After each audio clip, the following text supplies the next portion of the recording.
The Pastor Who Hated Church. Follow Elvis Jung on his journey of redemption. Chapter 22. On the way home, Sparrow sat staring out the car window. She remained silent for what seemed like an eternity. "What are you thinking?" "How can you live on 30,000? It's nothing," said Sparrow. "Yep. I know you were making close to 50 at the table." "Yep." "That's a huge difference.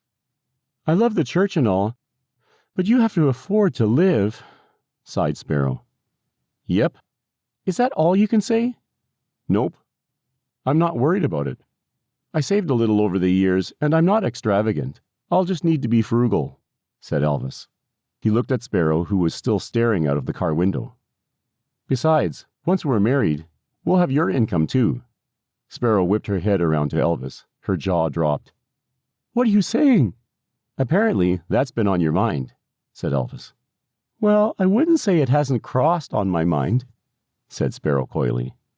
"What you said to Samson before church, it was news to me." "I just thought it'd look better if you looked stable, like in a relationship," said Sparrow. "If memory serves, Kip is single." Sparrow frowned. "He's not single. He and Chris are attached at the hip. He just doesn't know it." "That's true. So you're going to be my Chris?" "Bite your tongue. That's a terrible thing to say. You won't have me around long if you keep talking like that." Elvis laughed. "I'm just kidding. You know I am." Sparrow stared out her window, pretending to be mad. "Sparrow, I'm glad you came this morning. It really helped a lot." Sparrow didn't say anything. She pretended to ignore him. "Sparrow," said Elvis. He poked her gently in the side. She jumped. "Stop it." "Well, we still need to talk about this relationship thing. You keep this up and it'll be a short talk. I'll be waiting right here."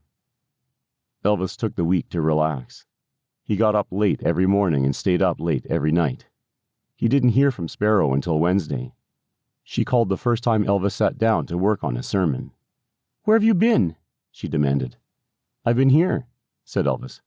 "You didn't call." "Was I supposed to?" "You don't know much about relationships," said Sparrow. "I never claimed to know anything. What was I supposed to do?" Elvis asked defensively. "You were supposed to call. That's what you do after a fight." "We had a fight?" "You couldn't tell?" "Not really," said Elvis. "You're hopeless. I don't know what to do. Tell me what I need to do." "You could start by apologizing." "I'm sorry," he said. "That doesn't count." "Why not? I'm doing what you told me to do." "Yeah, but you don't know why you're apologizing." "Sure I do." "Really? Why did you apologize?" "Because I made you mad." "How?" Elvis paused. "I compared you to Chris." "Are you asking me or telling me?" "Telling you.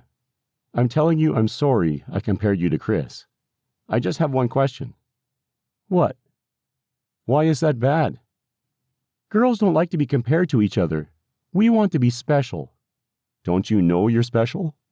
"Yes, but it's also important that you know I'm special." "Oh. Do you get it now?" Yeah." "That doesn't sound convincing." "Yes. Absolutely yes. I get it more than anything I've ever gotten before.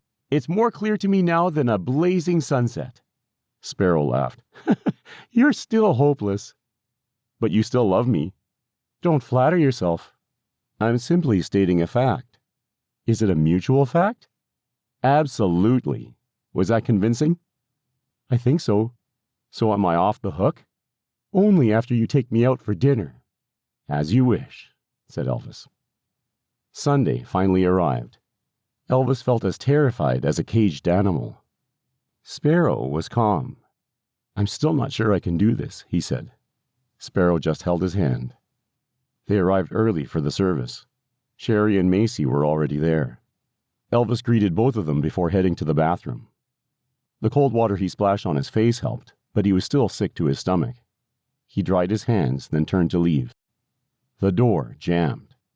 It was blocked by something. "Hey, I'm in here," he said. All he heard in reply was Sherry moaning on the other side of the door. Elvis tried to open the door again. This time he gave a firmer push. He could see the edge of a wheel against the door.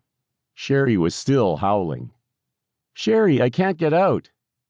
Sherry howled and hit the door with her hand. "Hey, wait! Did you lock me in the bathroom? Sparrow! Sparrow!" He could hear Sparrow laughing and talking to Sherry. "We can't hear you. We're too busy having fun out here," said Sparrow. Elvis could hardly believe it. Sherry was playing a practical joke. He pretended to be mad. "Sherry, you let me out! Sherry! I mean it! Sherry!" Sherry kept laughing and howling. He heard Sparrow say to Sherry, "Okay, you should let him out. He's not the pastor here yet, so you can't be too mean to him. He may not come back." "Yeah, Sherry, don't make me mad or I'll leave," said Elvis. "She's nodding yes. I think she wants you to leave," said Sparrow. Elvis smiled at Sherry. "Is that why you're treating me so mean?" From a distance, he heard Macy. "I'm not being mean to you." Then he heard her laugh at Sherry. "She locked you in the bathroom." "I know, Macy. You're being nice to me.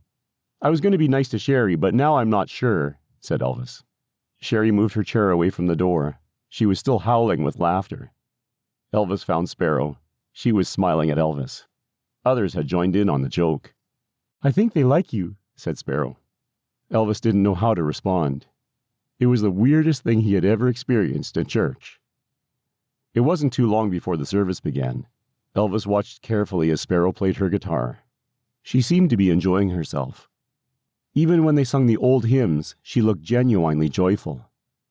When he got up to speak, he looked out at the people. There were only around 40 people in attendance, but they all seemed to know one another.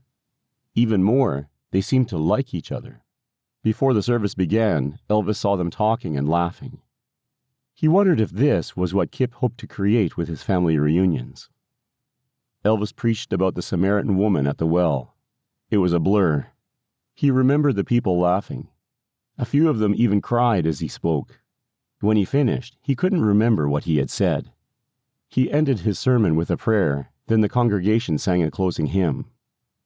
Samson came up, put his arms around Elvis, and held him tight.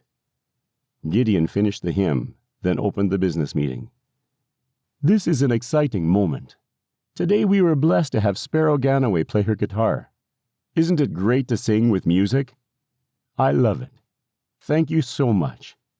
Not only that, we listened to a great sermon from Elvis Jung. Elvis is a minister who's prayerfully come to our church, maybe to be our pastor. Last week, me and Ruth and Samson and Nicole acted as an impromptu pastoral search committee. We were excited by what we heard. We're pleased that he's willing to consider this call, and we're delighted that he's standing here with us this morning. The purpose of this meeting is to consider him as our next pastor." A disheveled-looking man held up his hand. "I have a question." "Trent, yes, what's your question?" asked Gideon. "Should he be standing here while we talk about him? No offense, but shouldn't he be in another room?" asked Trent. "Well, I thought it'd be a good idea if he was here, just in case you had any questions for him. If you want him to leave after that, then we can decide that later. Okay?" "Okay, I just wanted to make sure," said Trent. "Since Trent brought it up, does anyone have any questions for Elvis?" asked Gideon. Everyone stared blankly at each other. Trent held up his hand again. Gideon sighed. "Trent, yes, I have a question. I know you probably went over this with the others, but could Elvis tell us why he'd want to pastor this particular church?" "That's a good question, actually," said Elvis. "The best answer is because I think I'm called here, and I'm willing to serve. Does that answer your question?" "Yes, but I have a follow-up. Why'd you leave your other churches?" "No offense, but if you're so good, then why'd you come here? I imagine it's not as fancy as your other churches," said Trent. "I think you're too hard on yourself. Don't get me wrong, this isn't as fancy as other churches, but fancy doesn't make a good church. People committed to Christ makes a good church. I think you're those kind of people." "You don't really know us," said Trent. "Not all of you, but I've met a few of you already. I know Sherry. She locked me in the bathroom before church, so I already know she's trouble," said Elvis. The congregation broke out in laughter. "The rest of you I'll get to know in time, if you want me. That's up to you." "Does anyone else have questions?" asked Samson impatiently. The congregation was silent as he looked around the sanctuary. "If not, do we really need to ask Elvis to leave the room?" "No, I don't think so," said Gideon. Elvis watched as Trent shrugged. "Then let's vote." Trent raised his hand again. "What now?" asked Samson. "I don't think he should be here for the vote. What if someone wants to vote against him? It might make them feel uncomfortable if he's standing there looking at them," said Trent. "I'll leave the room. It's not a problem," said Elvis. He and Sparrow were led by Ruth to the room off the sanctuary. After Ruth closed the door, she said, "I'm sorry, Trent can drive us all crazy. I hope it doesn't give you the wrong impression. We're usually very easygoing in our business meetings." "It's okay. We're not insulted," said Sparrow. "This is way easier than some churches I've been in," said Elvis. "Well, I'm sure no one here will vote against you," said Ruth. There was a knock on the door. The three of them returned to the sanctuary. Samson gave Elvis a hug. "No one voted against you," he whispered in Elvis's ear.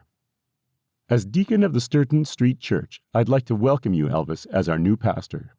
Not only that, I'm hoping you'll both come as a match set, Sparrow," said Gideon. "Absolutely," said Sparrow. The congregation applauded. Elvis breathed deeply. He was officially back in the ministry. Thank you for listening to The Pastor Who Hated Church, written by Timothy G.A. Cooper, narrated by Greg Cooper. Tune in next week to hear the next chapter in Elvis Jung's Tale of Redemption.